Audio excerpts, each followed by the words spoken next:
Selamat mendengarkan podcast ini. Kata lain dari hati nurani di dalam Alkitab adalah suara hati. Saudara, hati nurani ini kalau di dalam bahasa Ibrani kita menemukan kata kilyah. Kilyah. Kata kilyah itu sebenarnya ginjal. Aneh ya saudara. Ginjal. Dan selalu berbentuk jamak. Kidneys. Menarik sekali bahwa ginjal dalam tubuh manusia berfungsi mengeluarkan dan memisahkan produk buangan metabolisme dari darah. Jadi kalau ginjal rusak, darah harus dicuci. Itu sekian persen nyawanya sudah hilang, saudara. Saudaraku sekalian yang kekasih, jadi ginjal ini memisahkan produk buangan metabolisme dan mengeluarkan produk buangan metabolisme dalam darah. Jadi betapa pentingnya bagi tubuh manusia. Tanpa ginjal maka darah tidak bisa bersih, tubuh akan teracuni. Ini sama dengan hati nurani yang bisa memisahkan apa yang baik dan buruk. Dan kalau hati nurani kilyah sudah gelap, maka rusaklah. Luar biasa ya.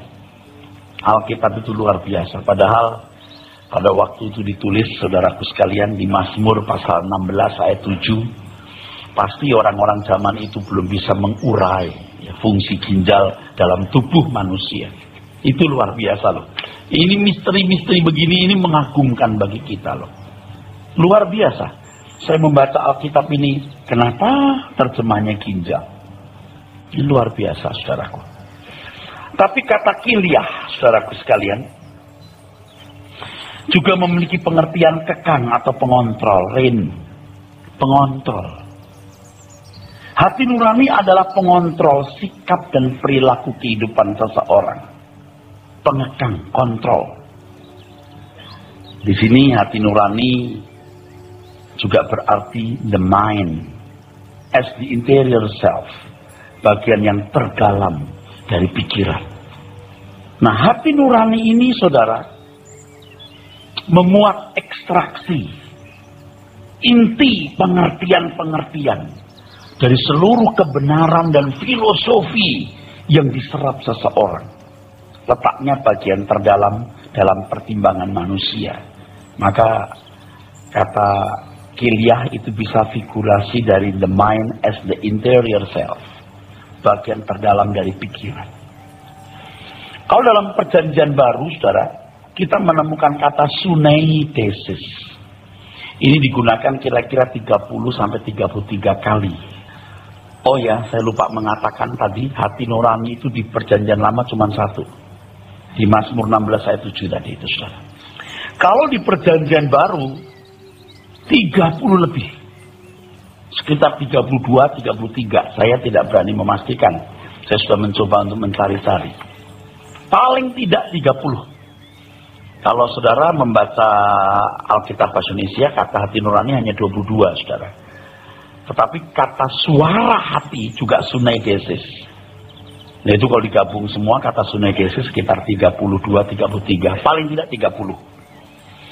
Kata lain dari hati nurani tadi sudah saya katakan suara hati, saudaraku. Nah, suneidesis ini artinya co-perception, bersama memahami. Suneidesis juga berarti consciousness, kesadaran moral. Nah, memahami pengertian etimologi asal-usul kata hati nurani atau suara hati tidaklah cukup, saudara. Kalau kita hanya membahas pengertian hati nurani dari bahasa asli, dari etimologi kata itu belumlah lengkap. Makna atau pengertian lengkapnya harus dibedah dan dieksplorasi secara mendalam dari seluruh Alkitab. Mengapa berbicara mengenai hati nurani penting, saudara? Padahal ini sangat rumit. Pada mulanya saya menghindari. Tetapi saya masih merasa belum puas, ada sesuatu yang kurang. Sampai kemudian saya tertumbuk dengan hati nurani. Satu pokok bahasan yang rumit. Tetapi kita akan coba menemukan kerangka berpikir mengenai apa itu hati nurani, untuk supaya kita bisa memahami bagaimana kehidupan kekristenan yang benar. Sebab memahami hal hati nurani ini sangat penting. Kenapa? Sebab hal hati nurani tidak saya ada-adakan atau tidak saya lebih-lebihkan, berkaitan dengan proses hidup dipimpin roh. Saya kalau bisa menghindari, saya hindari, saudara. Sebab kalau saudara membaca buku juga hampir nggak ada buku bicara soal hati nurani. Dari mana sumbernya? Tapi ternyata hal hati nurani ini berkaitan dengan proses hidup dipimpin roh. Orang yang hati nuraninya terbentuk dan terbangun oleh kebenaran-kebenaran Allah akan menjadikan hati nurani tersebut wakil suara Allah. Dan segala pertimbangan serta keputusannya sesuai dengan yang Allah inginkan. Nah, inilah baru ketepatan atau tidak meleset. Bila hati nurani berkeadaan seperti ini, maka seseorang baru bisa berjalan seirama dengan roh. Stoikomen, sama dengan pimpinan roh. Kalau hati nurani kita, saudaraku sekalian, tidak dibangun dari kebenaran-kebenaran firman Tuhan, maka seseorang tidak akan bisa berjalan seirama dengan roh Allah. Kalau kamu hidup oleh roh, baiklah hidupmu juga dipimpin oleh roh, stoiko. Ada dua kata yang diterjemahkan dipimpin dalam bahasa Yunani. Yang pertama aku, yang kedua stoiko. Ya, yang pertama aku, yang kedua stoiko. Yang kedua stoiko, saudara. Aku dipimpin atau dibawa. Stoiko juga tulis dibawa, tapi ini harus seirama, berjalan seirama. Roh Kudus mau bawa kita bagaimana mengerti, mengenal kehendak Allah dan berjalan seiring dengan Dia. Tetapi kita yang dibawa bersedia enggak? Seirama enggak? Hati nurani yang dibangun dari kebenaran-kebenaran firman Tuhan itu akan membuahkan, saudaraku, kehidupan yang seirama dengan roh. Mari kita belajar, saudaraku, ya. Saudara akan mendapatkan penjelasan yang lebih lengkap, ya, dari etimologi atau asal usul kata dan lain sebagainya. Nah, pada kesempatan ini saya kira saya perlu hanya menekankan hal-hal yang bisa membangun pengertian Bapak Ibu saudara-saudara sekalian untuk memahami apa itu sunaidesis atau hati nurani. Nah, kita mulai dengan pertanyaan yang jarang orang kemukakan, tapi perlu untuk direnungkan berkenaan dengan hal suara hati atau hati nurani atau sunaidesis ini. Pertanyaan itu adalah, apakah Allah memiliki jiwa? Sebenarnya saya juga tidak mau bikin pertanyaan begini, saudara. Siapa sih orang yang mau bikin persoalan, saudara? Saya itu mau menghindari hal-hal yang bisa menimbulkan konflik. Tapi kalau tidak begini, tidak bisa ditelanjangi itu kebenaran. Sungguh, saya bukan pesakitan yang senang menyampaikan hal yang unik-unik, aneh-aneh sampai orang pusing-pusing gitu. Tapi saya tidak bisa avoid ini. Saya tidak bisa hindari ini, saudara. Apakah Allah memiliki jiwa? Sejujurnya pertanyaan ini hampir tidak bisa dijawab. Namun demikian ada kerangka berpikir yang akan dikemukakan dalam bahasan saya ini, yang bisa membawa kita mendekati jawaban atas pertanyaan tersebut, walaupun mungkin tidak sempurna. Dan jawaban dari pertanyaan tersebut haruslah memiliki implikasi dalam kehidupan kita secara konkret. Jadi bukan hanya konsumsi pikiran, oh ya Allah punya jiwa atau tidak punya jiwa. Jawabannya harus punya implikasi. Dan kalau sekarang kita bicara soal hati nurani, harus menjadi penopang, salah satu penopang dari pembahasan mengenai hati nurani ini, saudara. Jadi bukan hanya sekedar konsumsi pikiran, ya, tetapi harus punya implikasi, artinya punya dampak untuk menuntun kita berperilaku. Kebenaran yang benar dan murni, kebenaran yang benar-benar benar, akan mendorong atau mendesak seseorang bukan saja mampu berkata aku tahu, tapi juga aku mau. Kalau dulu kita sering berkata, saudara jangan hanya mendengar firman, lakukan dong. Kalau orang benar-benar menerima kebenaran yang benar-benar benar, kebenaran itu akan menyandera Anda. Nggak bisa Anda. Firman itu tidak akan kembali dengan sia-sia. Kecuali Anda keras kepala. Goodbye. Jadi kebenaran yang benar-benar benar itu akan mendorong, mendesak seseorang. Bukan saja mampu berkata aku tahu, tapi juga aku mau. Aku mau melakukan ini. Ini luar biasa. Sayang kalau nggak dikenakan. Begitu.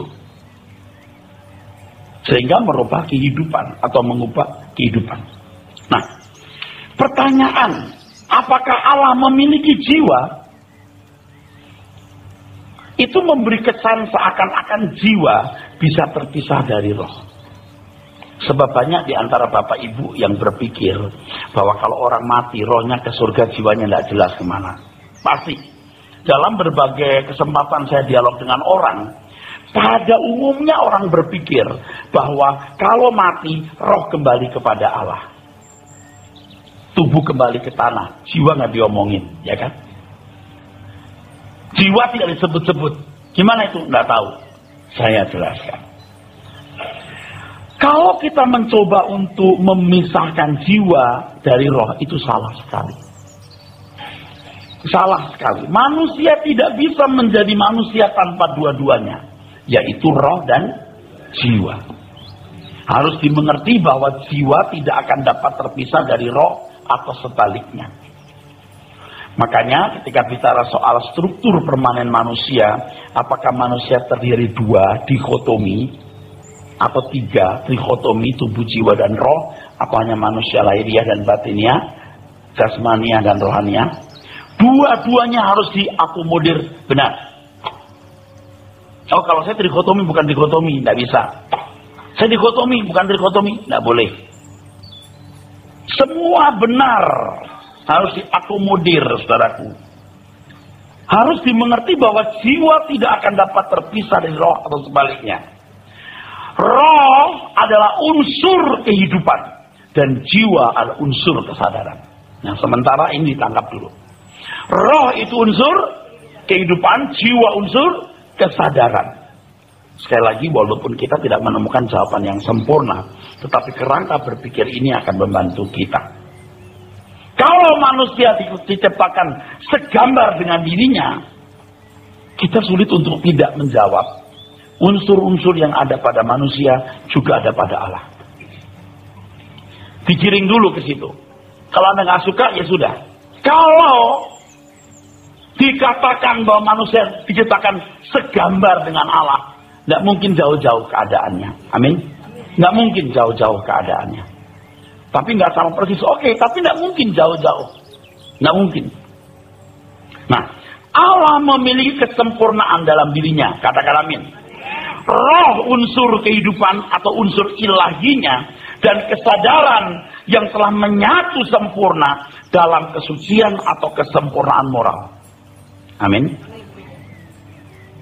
Allah punya kesadaran, juga unsur kehidupan ilahi tentunya. Sempurna.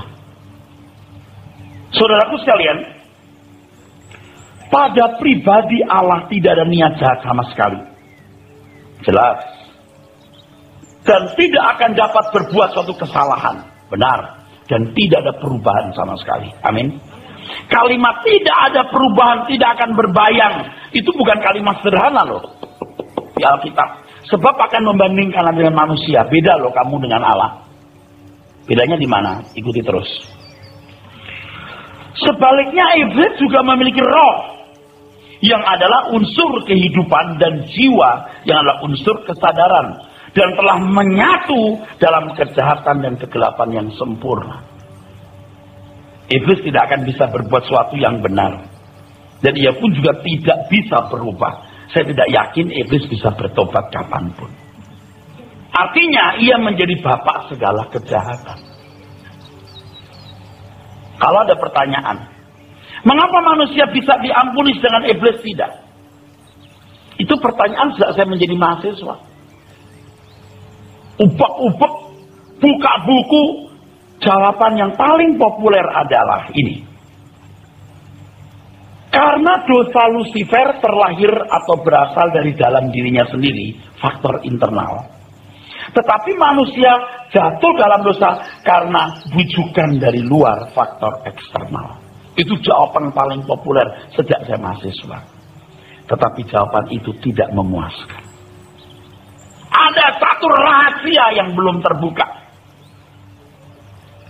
Jujur, bukan mengada-ada. Saya kalau ditanya orang, jawaban saya begitu. Tapi kalau saya mau jujur, aku tidak yakin apakah hanya itu jawabannya. Itu bisa benar, apakah hanya itu. Sekarang saya punya jawaban yang lain. Jawaban yang lebih memiliki implikasi. Ingat, kalau hanya begitu tidak punya implikasi loh. Jawaban yang lebih implikatif. Apa itu? Siap dengar, saudara? Manusia memiliki kemungkinan untuk diperbaiki melalui proses pembaharuan dalam jiwanya, sedangkan iblis tidak. Sederhana tapi memuaskan, paling tidak sekarang. Bukan karena saya sedang berkhotbah ini lalu saudara saya intimidasi supaya merasa puas. Jiwa manusia adalah komponen yang ditaruh Tuhan yang dapat mengantar eksistensi individu kepada keserupaan dengan Allah Bapa. Tetapi jika tidak memiliki garap guna menjadi serupa dengan Bapa, ya iblis yang akan menggarap supaya serupa dengan iblis. Dan itu resiko tinggi kehidupan. Apakah menjadi serupa dengan Bapa atau serupa dengan iblis. Jadi saudaraku sekalian, orang Yahudi yang menolak Tuhan Yesus dan mengikuti cara hidup munafik dikomentari oleh Tuhan Yesus sebagai orang-orang yang bapaknya iblis. Lalu penjelasan berikutnya atau penjelasan sampingannya, menghujat roh. Lu orang juga gak bisa diperbaiki. Betul gak? Gak bisa diperbaiki, menghujat roh. Perlu diperhatikan dengan serius bahwa pengampunan dari Allah Bapa bukan hanya sampai menganggap kesalahan bisa ditolerir dan dilupakan. Atau kalau orang punya hutang misalnya, hutang sama saya berapa? Oh, 150 miliar. Udah saya anggap selesai. Jangan berpikir begitu. Ini yang menyesatkan. Dan rata-rata orang Kristen berpikir begitu. Karena serapan dari agama-agama lain. Itu yang paling kuat. Perlu diperhatikan dengan serius bahwa pengampunan dari Allah Bapa bukan hanya sampai menganggap kesalahan bisa ditolerir atau dilupakan. Mengampuni itu berarti memperbaiki.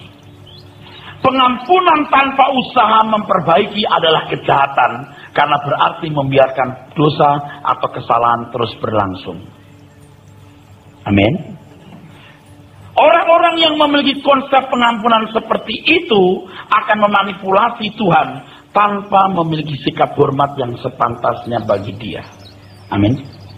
Kenapa iblis bisa dibiarkan terus tidak bisa diampuni? Manusia bisa diampuni karena manusia bisa diperbaiki. Oke? Tapi kalau manusia tidak bisa diperbaiki, ya terserah. Jiwa manusia itu adalah komponen yang ditaruh Tuhan yang dapat mengantar eksistensi individu manusia itu untuk serupa dengan Allah. Atau, saya ingatkan, serupa dengan iblis. Kalau dulu pernah saya mengatakan di cloning Tuhan, di cloning setan, iblis. Nah, orang-orang Yahudi yang mendapat identifikasi oleh Tuhan Yesus sebagai apa tadi?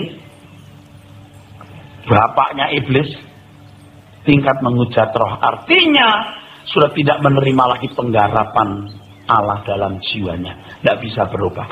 Menghujat roh. Tidak ada pengampunan. Jadi kalau seseorang sampai titik tidak bisa berubah, tidak mau berubah, you menghujat roh. Kenapa iblis tidak bisa diampuni? Karena nggak bisa diubah. Maka tadi saya katakan jawaban ini lebih implikatif, lebih ada implikasinya, implikatif. Ini syarat minta ampun yang bertanggung jawab. Ampuni aku Tuhan. Harus disertai kerinduan untuk berubah. Ketika Daud bersalah kepada Tuhan, dulu yang saya tahu Daud disiplin. Tapi disiplin itu juga merupakan usaha Tuhan memperbaiki kelakuannya. Bagi umat perjanjian baru, kalau Allah mengampuni itu pasti disertai dengan usaha memperbaiki manusia itu atau memulihkannya. Mengembalikan manusia kepada rancangan Allah semula. Itulah keselamatan dalam Tuhan Yesus Kristus.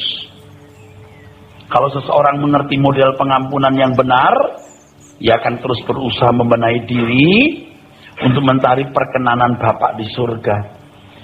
Berusaha menjadi serupa dengan gambaran Tuhan Yesus, karena Tuhan Yesuslah gambaran atau sosok manusia yang dikehendaki atau diingini oleh Allah.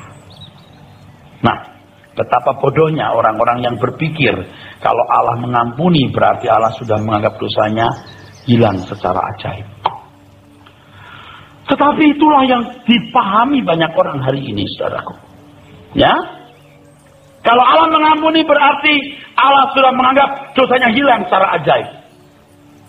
Makanya prinsip soal pembenaran, penebusan dosa, pengampunan itu harus direvisi lagi. Direvisi lagi, saudara. Seperti seorang yang berutang, kemudian utangnya dianggap sudah lunas, dibayar, beres, selesai.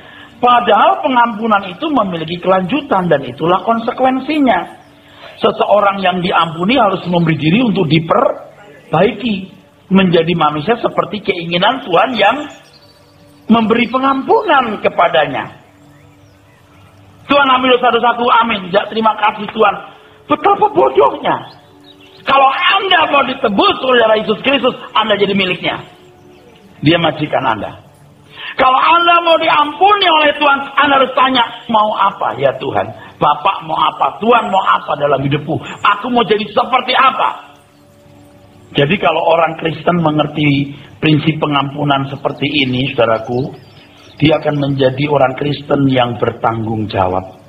Kekristenan yang bertanggung jawab, yang benar. Kalau tidak memahami hal ini berarti kekristenan yang tidak bertanggung jawab, saudaraku sekalian. Yang tidak dewasa. Permohonan ampun yang dewasa dan bertanggung jawab harus disertai pertobatan dan kesetiaan berubah atau buah-buah pertobatan, saudara. Dan ini memang bukan satu hal yang mudah. Jadi selama kita masih hidup dan mau bertobat, masih ada kesempatan untuk diampuni. Kalau sudah mati, jiwa menyatu dengan roh, itu prestasi terakhir kehidupan. Prestasi terakhir kehidupan. Saya ulangi, prestasi terakhir kehidupan terukir dalam hati nurani. Itu nilainya di situ, saudara. Bukan perbuatan. Karena perbuatan sering dimotori oleh 1001 motivasi yang orang tidak lihat, tapi Allah lihat. Saya boleh menyimpang sedikit supaya Bapak Ibu jangan bingung saya mau kemana larinya. Ketika Tuhan berkata, pada hari terakhir, orang berseru kepadaku, Tuhan, Tuhan. Tapi aku menjawab, tidak kenal kamu. Kamu yang berbuat jahat. Karena bukan orang yang berseru kepadaku Tuhan, Tuhan yang masuk kerajaan surga. Tapi orang yang melakukan kehendak Allah. Siapa tahu? Who knows? Who knows? Bukan melakukan hukum loh. Kehendak Bapa. Who knows? Siapa yang tahu? Kalau Anda berbuat ini, berbuat itu, kehendak Bapa enggak? Bahkan jadi pendeta, kehendak Bapa enggak? Ya, saudaraku, saya aja jiper, saudara. Setelah belajar firman jadi takut mati saya. Bukan takut masuk neraka, saya pasti masuk surga. Tapi sudah matang belum, itu masalahnya. Puaskah dengan hati nuraniku? Kalau saya khotbah seperti hari ini, motif saya apa khotbah? Siapa yang bisa lihat? Saya melayani, saya bantu orang, kasih duit segala macam. Apa motifnya? Siapa yang lihat? Hati nurani yang bermain di situ, saudara. Nanti kalau sudah, ini bersambung ya. Kalau sudah sampai penjelasan hati manusia lebih licik dari segala sesuatu. Itu kita akan bahas. Banyak orang sampai tidak sadar dia salah. Dia tidak tahu kalau nggak tahu. Oh, itulah celaka benar, saudara. Nanti kita akan bongkar ya. Orang-orang di gereja yang sebenarnya tidak tahu apa yang dia perbuat. Oke? Saya ngomong begini bukan sebagai orang yang sudah sempurna. Kalau saya katakan sampai saya takut mati, itu berarti saya menyadari saya belum sempurna. Tapi kalau surga mah pasti. Tapi soal kepuasan hati Allah itu jadi problem. Matangkah saya? Jadi selama kita masih hidup dan mau bertobat, masih ada kesempatan untuk diampuni. Kalau sudah mati, itu prestasi terakhir. Terukir dalam hati nurani, saudara. Kalau saudara pengen kejelasan dulu, walaupun belum ada ayatnya di sini, akan dibahas di belakang supaya saudara jangan berkata ini khotbah nggak ada ayatnya. Oke, kita baca ayat dulu dah. Nanti dikira saya nggak rohani, saudaraku. Bercanda ini ya. Roma pasal 2 dulu, saudara. Ayat 12 sampai 15. Roma pasal 2 ayat yang ke-12 dimulai. Coba dengerin ini. Roma 2 ayat yang ke-12. Sebab semua orang yang berdosa tanpa hukum Taurat akan binasa tanpa hukum Taurat. Dan semua orang yang berdosa di bawah hukum Taurat akan dihakimi oleh hukum Taurat. Karena bukanlah orang yang mendengar hukum Taurat yang benar di hadapan Allah, tetapi orang yang melakukan hukum Tauratlah yang akan dibenarkan. Apabila bangsa-bangsa lain yang tidak memiliki hukum Taurat oleh dorongan diri sendiri melakukan apa yang dituntut hukum Taurat, maka walaupun mereka tidak memiliki hukum Taurat, mereka menjadi hukum Taurat bagi diri mereka sendiri. Sebab dengan itu mereka menunjukkan bahwa isi hukum Taurat ada tertulis di dalam hati mereka, dan suara hati mereka, Sunai David, turut bersaksi, dan pikiran mereka saling menuduh atau saling membela. Hal itu akan nampak pada hari. Hal itu akan nampak. Nah ini yang saya mau ajak sudah melihat. Hal itu akan nampak ayat 16. Pada hari. Bila mana Allah sesuai dengan Injil yang kuberitakan. Sesuai dengan Injil yang kuberitakan bahwa akan ada penghakiman. Kenapa ada penghakiman? Sebab ada yang menanggung dosa. Sebab kalau nggak ada yang menanggung dosa, nggak ada penghakiman. Langsung bles, langsung neraka semua. You supaya apapun, you nggak bisa bayar kesalahan you. Nggak ada orang yang bisa melakukan hukum Taurat dengan sempurna, bles neraka kabeh. Tapi dengan adanya yang menanggung dosa dunia, baru ada penghakiman. Amin. Nanti ya maksudnya, penghakiman itu bisa ada setelah ada korban Tuhan Yesus. Tapi korban itu tidak membuat otomatis orang masuk surga. Ada penghakiman. Sesuai dengan Injil yang kuberitakan, ada penghakiman. Terus akan menghakimi segala sesuatu yang tersembunyi dalam hati manusia oleh Kristus Yesus. Dia yang menebus dosa, dia yang menanggung dosa, dia berhak menghakimi. Dan dia berhak mengampuni. Maka kalimat berkata, anak manusia berhak mengampuni. Itu kalimat gak main-main loh. Kenapa? Dia yang menanggung dosa. Kau masih bisa pikul dosamu. Kau juga bisa. Gak ada yang berhak ngomong gitu kecuali anak manusia. Apa ukurannya? Apa tadi? Segala sesuatu yang tersembunyi dalam hati manusia. Prestasi terakhir terukir dalam hati nurani. Pada waktu itu tidak ada kesempatan lagi untuk bertobat, sebab tidak ada lagi anugerah untuk memperbaiki diri, dan Tuhan pun menutup pintu anugerahnya. Oke. Hati nurani Allah sempurna, kudus dan tidak bercela. Amin. Tidak ada niat jahat setitik pun, dan tidak bisa berbuat salah. Kalau hati manusia sempurna, tidak ada perbuatan salah yang bisa dilakukan. Tidak akan bisa berbuat salah. Sebaliknya hati nurani iblis, kalau boleh, Kalau boleh, tapi nggak boleh sebenarnya. Kalau boleh menggunakan kata hati nurani. Sebaliknya hati nurani iblis, kalau boleh menggunakan kata hati nurani ya, gelap dan jahat semata-mata. Iblis dianggap tidak memiliki hati nurani. Sebab hati nurani menunjuk kepada kehendak roh yang sesuai dengan kehendak Allah. Hati nurani biasanya dianggap sebagai institusi lembaga ilahi, bukan milik siapapun. Ya, itu milik Allah yang ditaruh dalam hati manusia, yang Allah mau itu digarap seperti hati nuraninya. Hati nurani ini institusi ilahi, bukan milik siapapun. Iblis hanya memiliki yang disebut hasrat untuk membunuh, mencuri, dan membinasakan. Jadi nggak boleh sebenarnya disebut hati nurani. Iblis nggak punya hati nurani. Sebab hati nurani itu, saudaraku sekalian, menunjuk kepada kehendak roh yang sesuai dengan kehendak Allah. Karena hati nurani iblis sudah rusak, nggak bisa disebut hati nurani.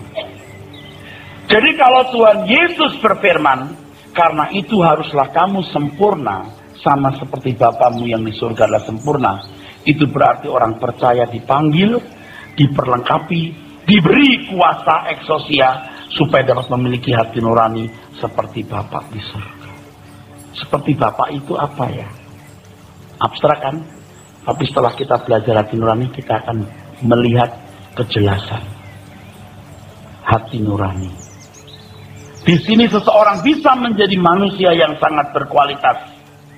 Bukan sekedar bisa melakukan hukum dan menjadi baik, tapi bisa mengerti kehendak Allah, apa yang baik, yang berkenan dan yang sempurna. Itu namanya melakukan kehendak Bapa. Inilah yang dimaksud memiliki pikiran perasaan Kristus.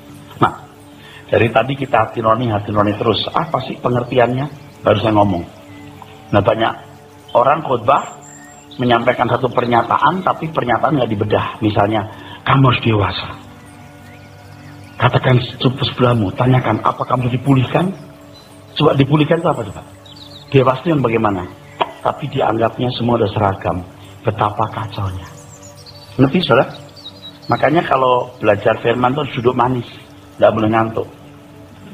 Oke? Dalam buku yang saya tulis, saya membahas mengenai apa itu roh. Kalau kita bicara roh itu apa? Alam roh itu apa? Roh itu pribadi, spirit atau semangat atau apa? Harus dibedah. Itu beberapa lembar. Tapi kalau kita bicara roh, kita sudah anggap semua orang tahu roh. Apa? Nah, makanya Bapak Ibu harus rajin belajar.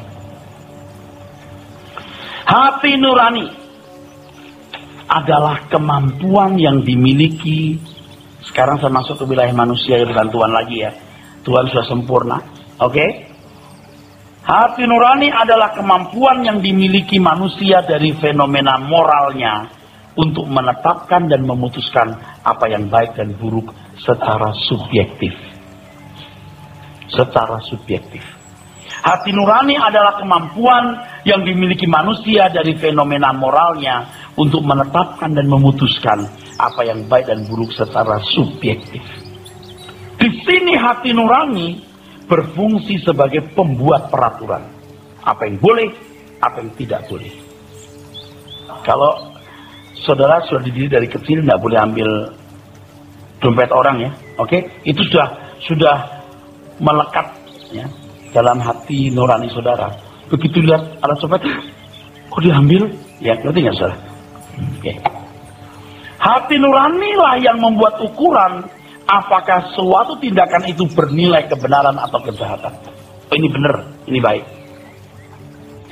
Sekaligus hati nuranilah yang mendorong seseorang mengambil suatu keputusan. Jika ternyata apa yang terlanjur dilakukan tidak sesuai dengan norma yang dipahami, entah karena terpaksa, entah karena dorongan sesuatu. Kalau orang punya hati nurani, ada penyesalan, rasa tidak aman. Di sini hati nurani juga sekaligus menghukum. Jadi eksekutif, legislatif, yudikatif. Jadi satu di sini. Jadi kalau ini sama dengan ketika seseorang melihat suatu kejadian yang bertentangan dengan norma yang dipahami, seperti orang mengambil apa tadi? dompet, Anda terganggu. Ya, Anda kan udah ya dibesarkan dalam satu pendidikan yang baik, barang orang nggak boleh ngambil. Begitu alat tangan ngambil dompet orang, karena orang takut, kok ngambil ya? Ngambil tuh, ngeri nggak saudara? Tapi kalau orang juga biasa nyopet, dia lihat orang nyopet, dia nyopet, berhasil dia. Paham nggak saudara? Anda lihat orang ciuman di pinggir jalan kalau di Jakarta, najis. Tapi kalau Anda lihat di luar negeri, orang luar negeri ciuman di pinggir jalan, ya dianggap biasa aja. Nah itu kan karena sudah punya cap dalam hati nuraninya. Cap. Hati nurani ini adalah institusi dalam diri manusia yang paling berperan mengarahkan hidup. Maka tadi Mazmur 16 ayat 7, coba kita baca ya. Saudara, khotbah ini akan berlanjut beberapa seri ke depan, ya. Jadi kalau hari ini nggak lengkap betul, jangan. Tapi kalau begini gimana, belum diomongin, kok nggak? Ya nanti.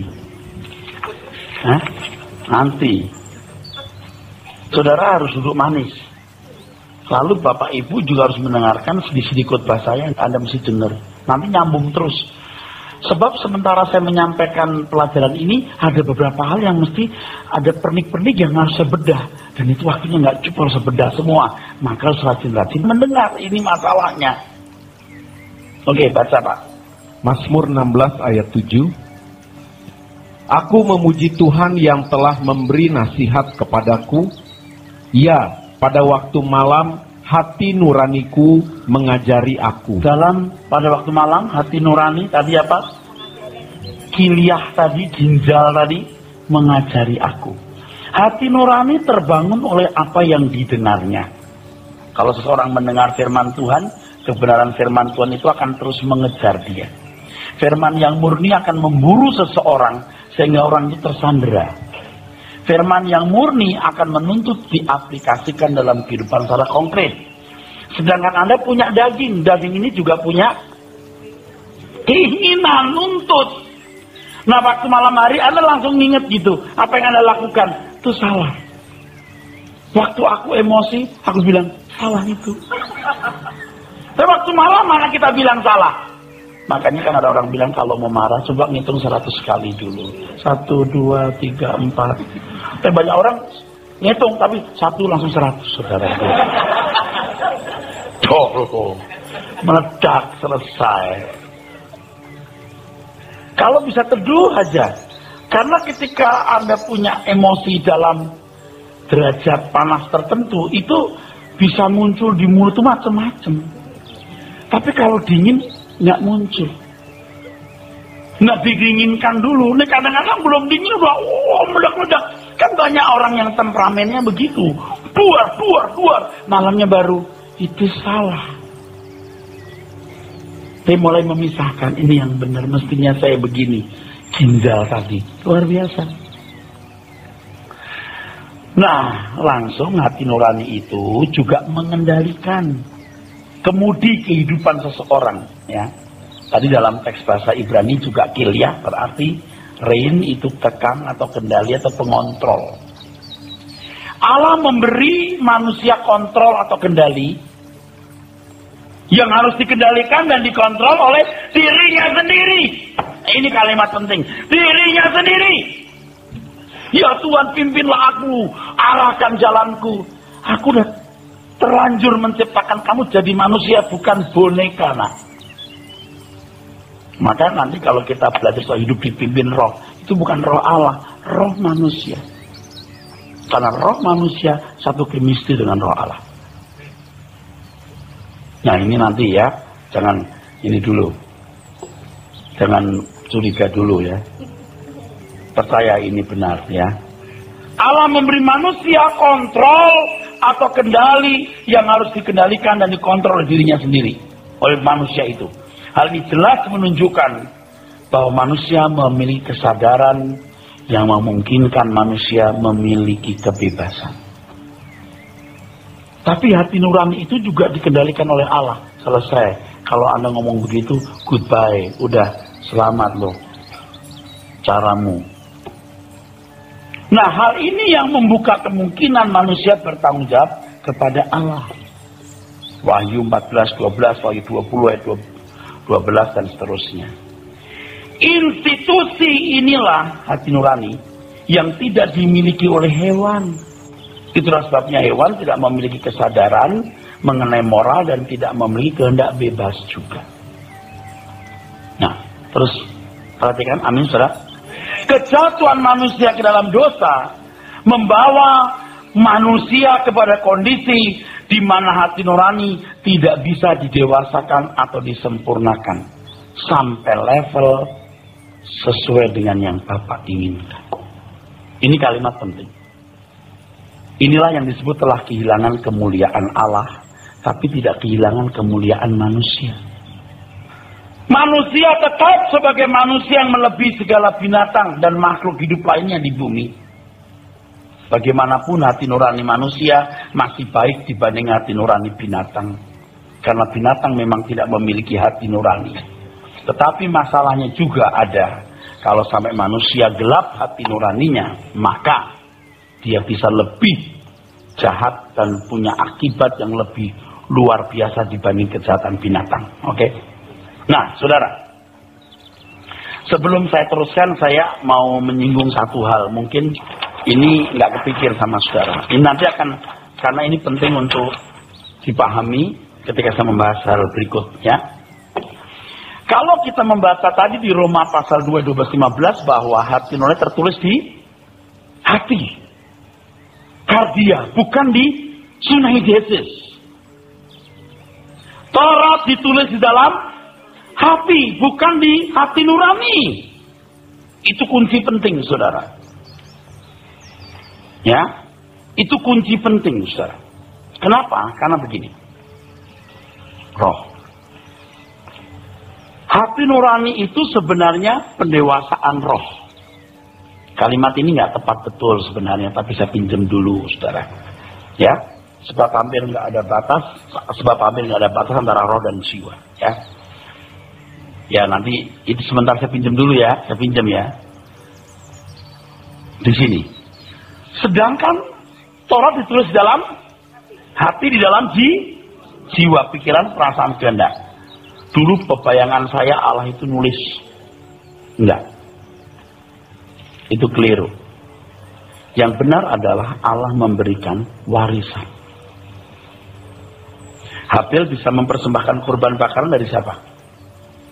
Dari bapaknya, betul? Oke toh? Dari bapaknya. Bapaknya dari mana? Dari Tuhan. Mau tidak mau. Nah, saya mesti menjelaskan soal buah pengetahuan yang baik dan jahat dan pohon kehidupan. Mau menyimpang lagi jadi rumit kan? Bahwa Taman Eden itu taman pergumulan. Apakah manusia memiliki understanding dari perspektif Allah, understanding dari pengertian Tuhan, atau understanding dari pengertian setan? Ternyata manusia memilih understanding dari pengertian setan. Maka begitu matanya terbuka, loh kok telanjang? Yang salah kan bukan telanjangnya, di pikiran dia. Jadi dari Adam turun ke anaknya, turun ke Set. Set ke anaknya. Rusak kabeh. Allah masih menyisakan Nuh. Amin. Oke. Nuh. Lalu ada Ayub. Tidak tahu tinggal di mana Ayub itu. Ya. Tapi kok tahu ya Allah bikin korban, siapa yang menurunkan itu? Jadi Taurat yang tertulis di hati itu artinya harus dipahami. Allah mengajar manusia, manusia meneruskan kepada anak cucunya. Maka ditulis dalam hati, bukan di dalam hati nurani. Sedangkan hati nurani adalah buah hasil prestasi dari masing-masing individu. Setelah masing-masing mengerti Taurat yang tertulis dalam hati, oke? Lalu apa reaksimu? Apa responmu? Itu hasilnya di hati nurani. Nah, coba saya ngomong ini.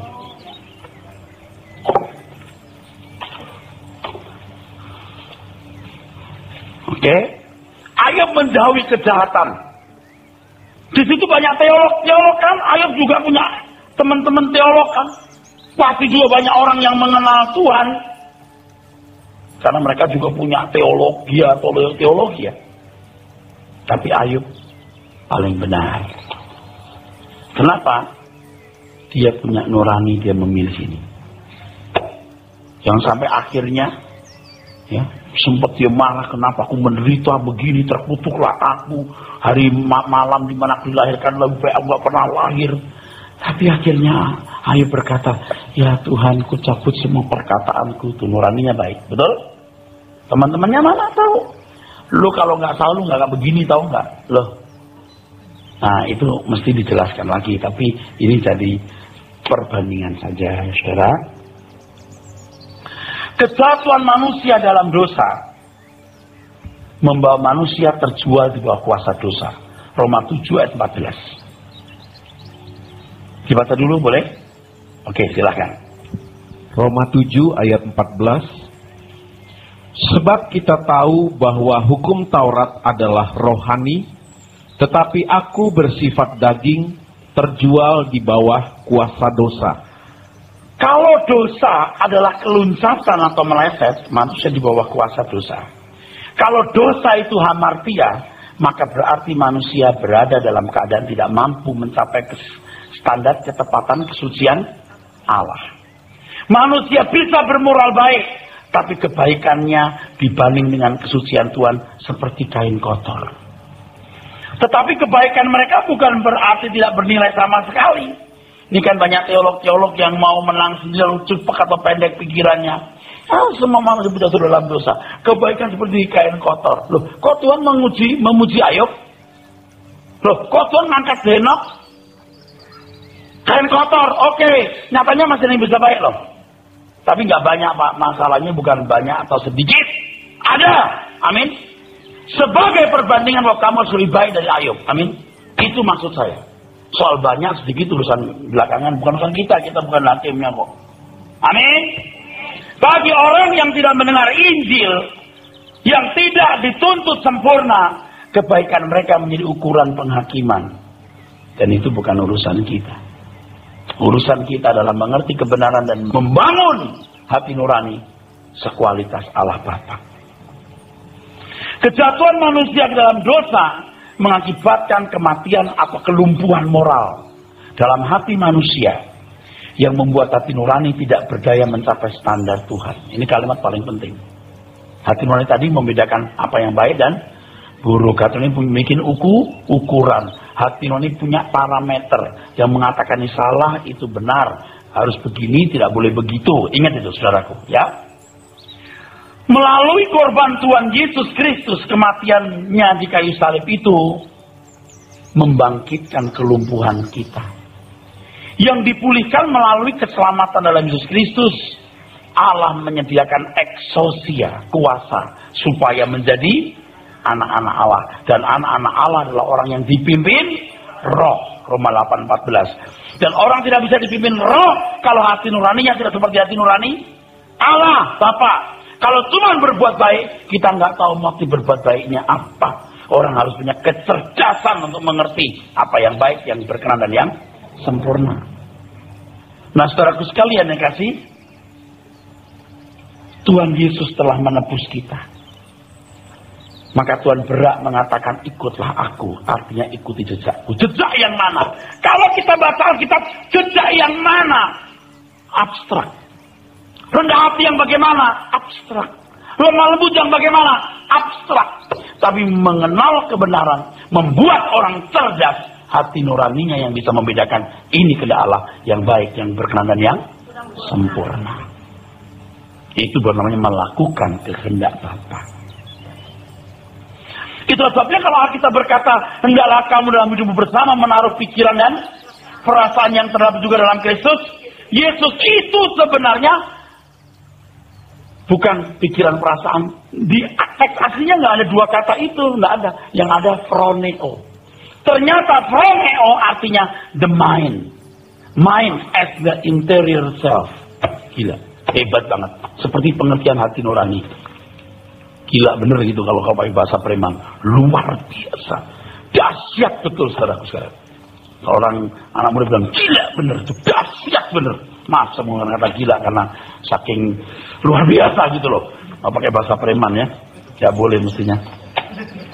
Dahsyat banget loh. Ternyata kata hati nurani itu, ya, the mind as the interior self, kedalaman berpikir, itu phroneo. Hebat itu.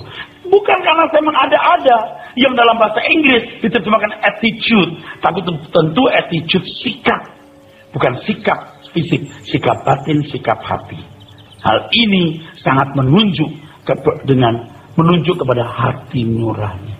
Amin.